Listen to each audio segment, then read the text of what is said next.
enclin à aller sur Facebook. À ma question de savoir pourquoi et comment pourquoi le gouvernement n'a pas réagi plus fort.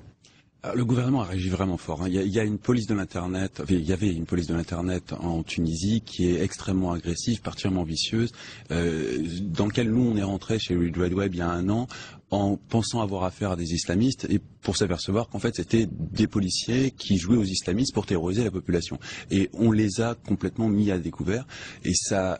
Sur Internet, vous pensiez avoir affaire à des islamistes et en fait vous vous êtes rendu compte que c'était des agents de l'État qui se faisaient passer pour des islamistes. Absolument. Une affaire montée de toutes pièces par des agents de l'État pour faire croire à la population à la présence massive d'islamistes très agressifs sur Facebook et les terroriser littéralement. Donc ils sont quand même très sophistiqués. Il y a des techniques de community management, comme on dit chez les professionnels, qui sont stupéfiantes. Parce que c'est vraiment au niveau d'un pays tout entier. Il s'agit de terroriser 1,5-1,6 millions de Tunisiens. C'est pas rien. Et le tout avec des forces qui finalement sont pas si conséquentes. On les estime entre 600 et 1000 individus avec des renforts du RCD. Mais malgré tout, arriver à terroriser 1,6 million de personnes avec aussi peu de ressources, ça demande quand même une certaine ingénierie sociale.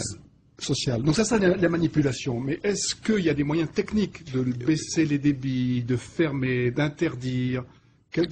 Il y a des moyens techniques de baisser les débits, de trier ce qui passe dans les tuyaux, très sophistiqués. Il faudra remonter aux complicités parce que c'est certainement pas des moyens techniques que les Tunisiens ont développés par eux-mêmes.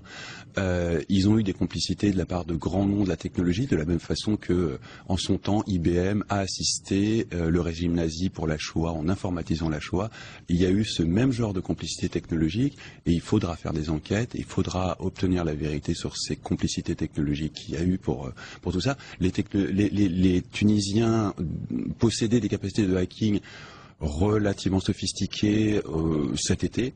Là, récemment, ils se sont fait découvrir avec des techniques de hacking beaucoup plus compétentes. On ne sait pas encore très bien si c'est des techniques qu'ils ont intégrées eux-mêmes dans leur savoir-faire, s'ils ont outsourcé ça sur des mercenaires externes, mais il y a une montée en puissance ces dernières semaines qui est spectaculaire. Donc si je comprends